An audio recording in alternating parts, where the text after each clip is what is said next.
What's good, everybody? Welcome back to the channel. Hope you're all having a great day. And if you're new to the channel too and want to hit the subscribe button, that would help me out immensely. In this video, yet again, we're going to be taking the RB25 Neo build to a whole another level.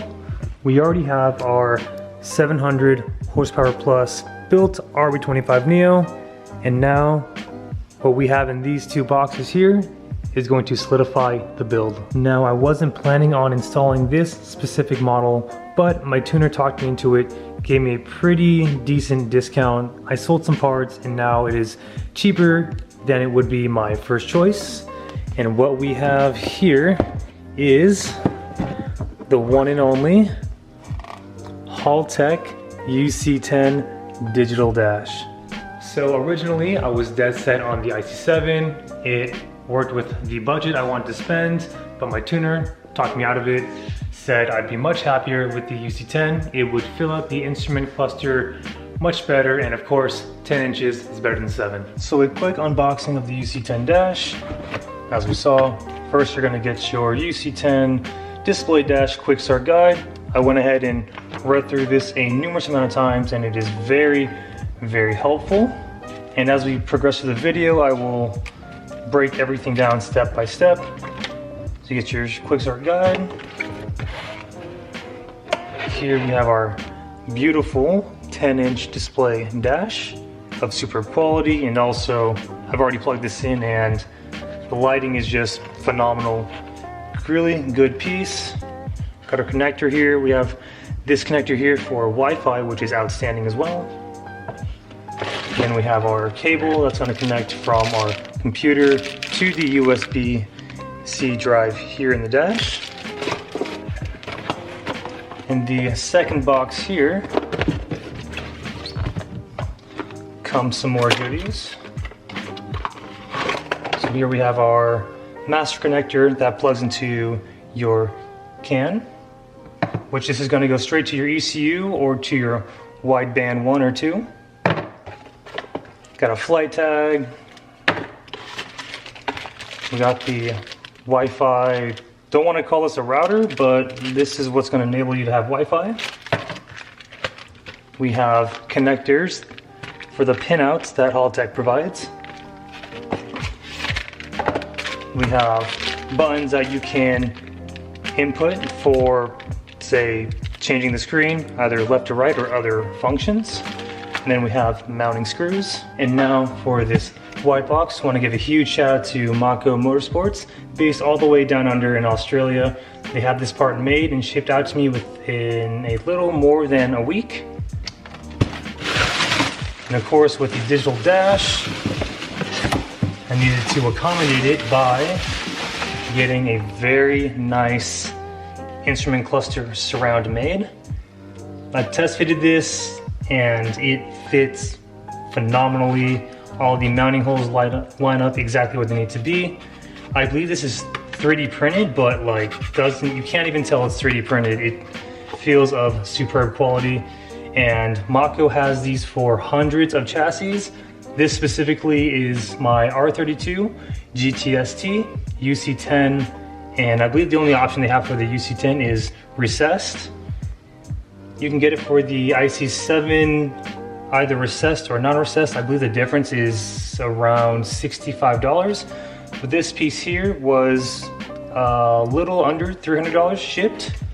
And of course, you can make your own, save yourself a ton of money if you have a 3D printer, or if your friend has a 3D printer, or any local company can print you a template out.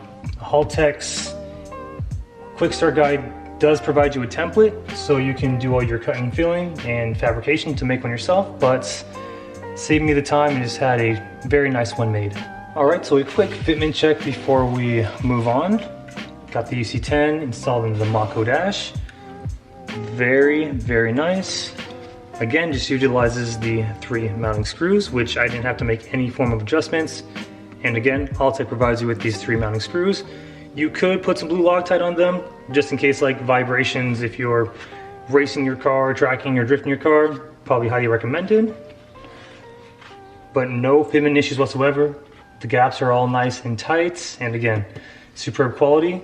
And like those buttons I showed you in the previous clip, you could install those 2 in here, say left or right.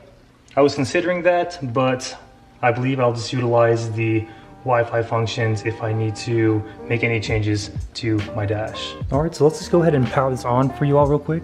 So I am using a Haltech Elite 2500, running it through a wideband 1.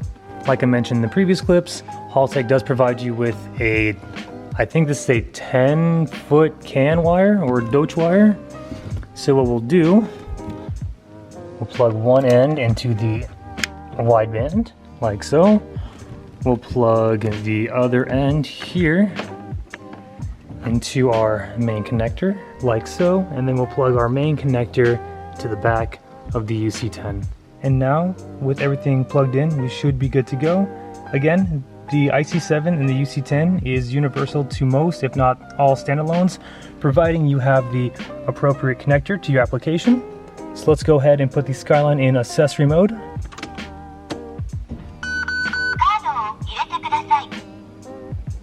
We got screen 1, it should turn off and then go to screen 2.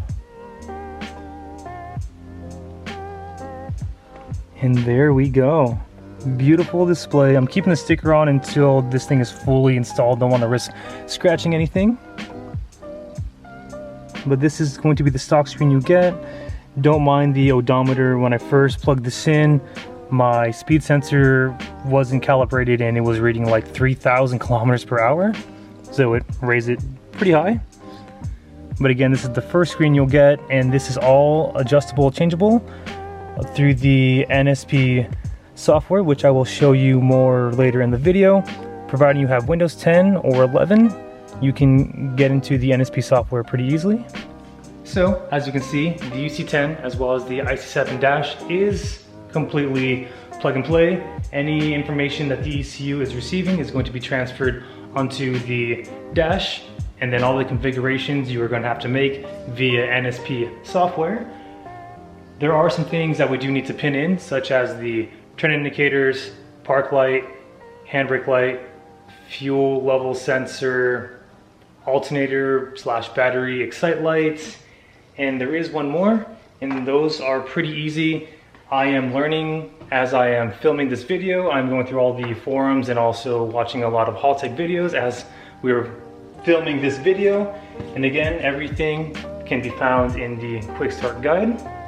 And then the tools that we are going to need for this install are going to be a pair of nice crimps and a pair of nice wire strippers. And again, Haltech does provide you with a surplus of connector pins, and they do recommend that you use either 18 or 20 gauge wire. So for this install, I want to make it as clean and as reversible as possible. In the event I sell my car, I want to keep the display dash, or if Haltech makes a even better display dash, I want to make this install as reversible as possible. And of course, you can just splice into the OEM wiring and then just do a direct pin out to your main connector. But to demonstrate, what I'd like to do is pretending that this is our OEM harness. I just like to cut it, split it like so, with the wire still connected, and then pretending that this red wire is our Haltech wire. I would just like to feed it through like so, wrap it around nicely, put a nice copper retainer over it with some electrical tape, and then of course this end would plug into the connector side like so. That way, in the event, again, I do want to sell the car or upgrade to something better, I can just undo the copper connector and then just seal this exposed wire. And in the quick start guide, they really make this super easy for you guys. Connector and all numbered pins. So we'll be working with 22 through 25, pin number 18, and pin number 16. Then you have all these unused pins which you could virtually use for everything. And then they also have instructions on how to crimp your wires, and also they have a ton of videos on showing you exactly what I'm showing you. And now the universal part is over, and it is now time to install our Haltech UC-10 digital dash on our R32 Nissan Skyline. First, what I'm gonna go ahead and do is remove this surround here. I believe it's 1, 2, 3, and then 4 Phillips screwdrivers, and then this should just clip right out, and then there should be another 4 bolts holding in the instrument cluster. It'd probably make it easier too for you for this install to remove your steering wheel as well. There's also 2 more Phillips screws underneath this panel here. And then there's 1 more underneath the right side of the panel there. But to access that, you're gonna have to remove this Phillips screw there, pop this panel off ever so slightly, and then you got access to that. And then I went ahead and removed the 2 bolts holding in the steering column. That way you can easily remove your cluster surround. Now, I'm not too sure if all instrument clusters are like this, or Nissan specific, or just late 90s, early 90s instrument clusters, but a huge shout out to Nissan for essentially having everything behind the cluster labeled out for us. This is gonna make pinout incredibly easy for us, so this should be a breeze in terms of finding the pinouts. We may or may not still need to use the LED test light, but again, everything is pinned out for us. Like, we got our fuel level, our turn left, turn right signal, we got our park light, high beam light, got our battery light there, which you are going to need a 100 ohm resistor to tap in between this harness, the ohm resistor, and then the OEM pinout or OEM pin wire for the battery light there. So this is gonna be super easy, guys. I'm incredibly stoked on this. But right now, just as like a second set of eyes, I'm gonna leave the wiring diagram that I found on the forum pages right now.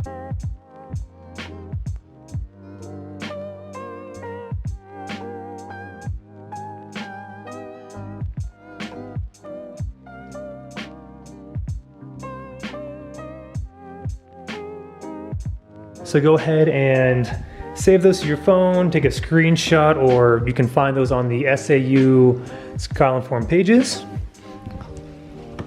But now we have, again, R3 wires. I'm gonna try my best not to move them because this is how they were originally oriented. So as you can see down here, I believe this red and black wire is gonna be our fuel leveler. These 2 green wires on the left and right are gonna be our turn signal. And then, you know, battery, or was this one battery? One of those 2. But we have everything nice and labeled, so this is going to be easy. Again, just take your time with cutting the wires. I'm not going to completely sever this like I mentioned in the beginning of the video. I'm just going to splice into them so I can make this job reversible. But we'll go ahead and take off this 30-plus-year-old electrical tape and then do what we got to do. But first, I'm going to go ahead and take out the cable speedo drive since I am running a speed sensor. All right, went ahead and first did a quick mock-up. Fitment is honestly 10 out of 10. The mounting holes on top and the bottom correspond to their rightful locations. And honestly, so glad I went with the UC-10 instead of the IC7. Fills up this space phenomenally. This looks killer, guys. I cannot wait to get this installed. So at this moment in time, let's first go ahead and connect our CAN power wire. We'll run it nice and cleanly behind the console, through the center console, and then to the ECU. Then what we'll go ahead and do is tap into our OEM connector. Again, just taking off a little bit of sleeving, not fully severing the wire because I want this as reversible as possible. We'll go ahead and get the pinouts from the quick start guide, pin them onto the main connector, and then tap them into the OEM harness. And we're gonna do the left and right turn signals first. Once those are all nice and wired up, we'll go ahead and put power to the UC-10, test our indicators, and make sure we did the job correctly. All right, so first working with the left turn indicator. On the Haltech side, that's gonna be pin number 22. On the OEM side, that's going to be pin number 4, as you can see there. Number 4, green with the black stripe. And then, you know, number 22 there. Got it all spliced and connected, so retaining the entire harness. So if we go left, and then left.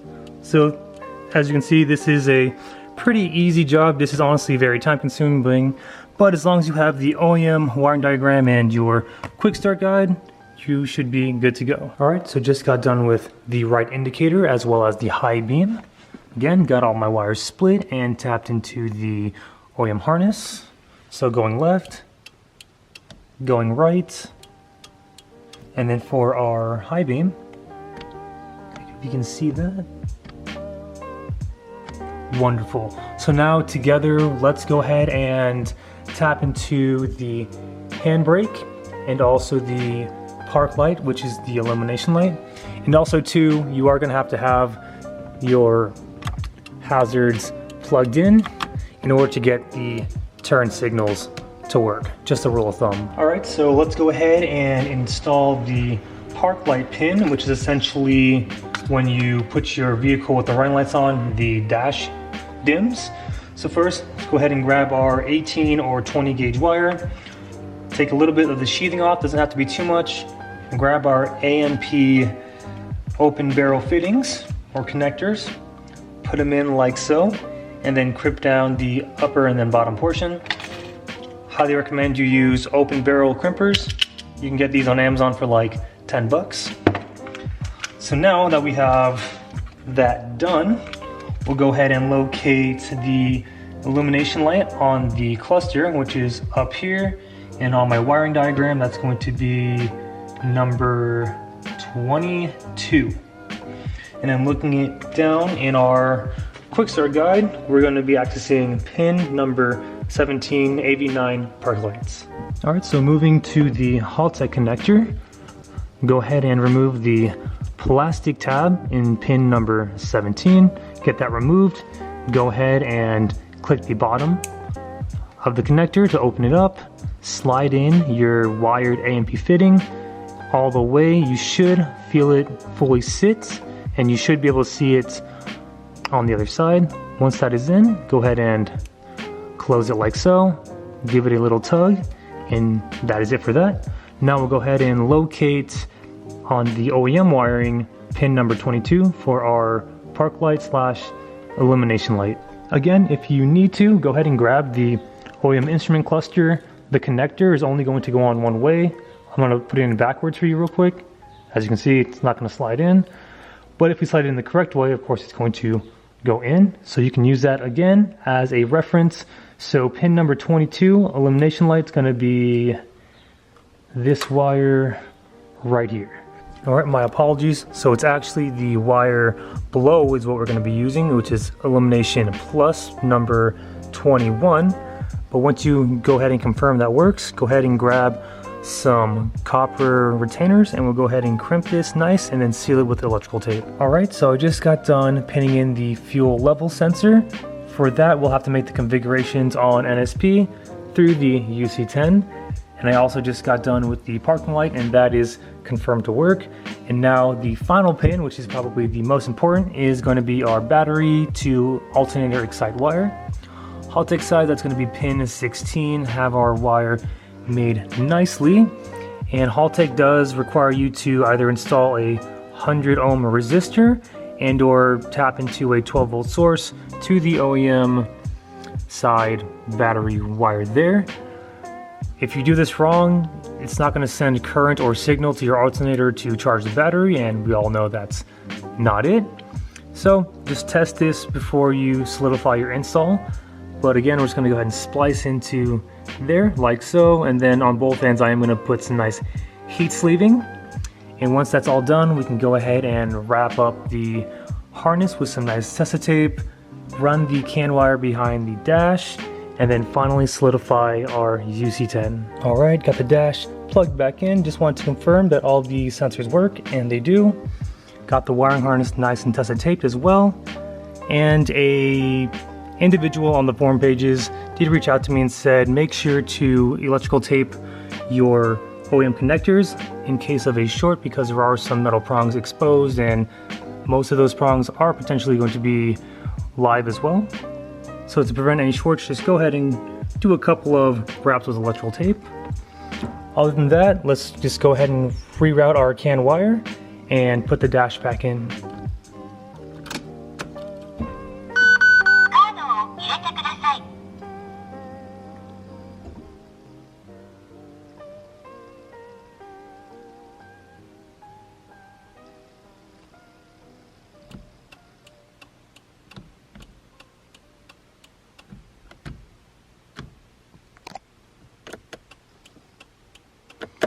Guys, this thing is so sick. I am at a complete loss for words.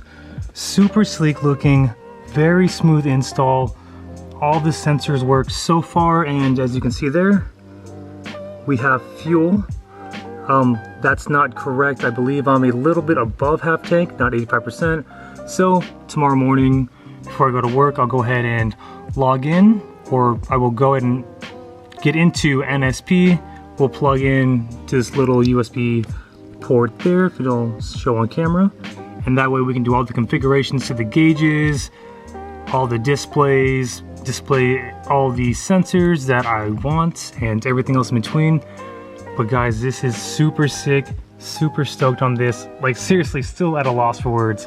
And hopefully you guys are all still watching the video. I know it is a little bit long, but want to make this as informative as possible. All right, it is the next day, and currently logged onto NSP, going through all of the functions. I went ahead and changed the screen. We have 3 to choose from: Triple Hero, Basic Race, and Retros 90s. And then you have all these other subcategories to choose from as well, from brightness to which position the gauges are in, and other functions. There's so much to this, honestly, and I want to do more research before I start fiddling around, but got the screen changed to Triple Hero 3, and that just looks so sick. All right, got the Skyline running for a good 10 minutes. So far everything checks out: RPM, oil pressure, fuel pressure. I did some minor configurations. I didn't go full in depth on changing everything. Things are still reading in kPa and Celsius, but I personally kind of like that. Battery looks like it's charging, so that is good. So I'd say honestly, a job well done. All right, everybody, and on that note, that is all I have from this video. If you have any questions regarding the install and or the UC-10 dash, be sure to hit me up in the comments below and or reach out to me via Instagram. I'll do my best to respond. I would say very successful install. Honestly, pretty straightforward. As long as you have your wiring diagram and the quick start guide, you can do it. If I can do it, you definitely can do it too. Just again, take your time, have the proper tools, and be patient. On my next free day, I'm gonna go ahead and dive deeper into the UC-10 dash via NSP and really fine tune which sensors and outputs that I want to be located on the screen. But guys, again, super sick install, looks so sleek, and I'm really happy I went with the UC-10 instead of the IC7. But thank you again, everybody, so much for the continued love and support. And if you're new to the channel too and want to hit the subscribe button, that'd be awesome. And remember, aim high, drive low. I'll catch you next video. Take care.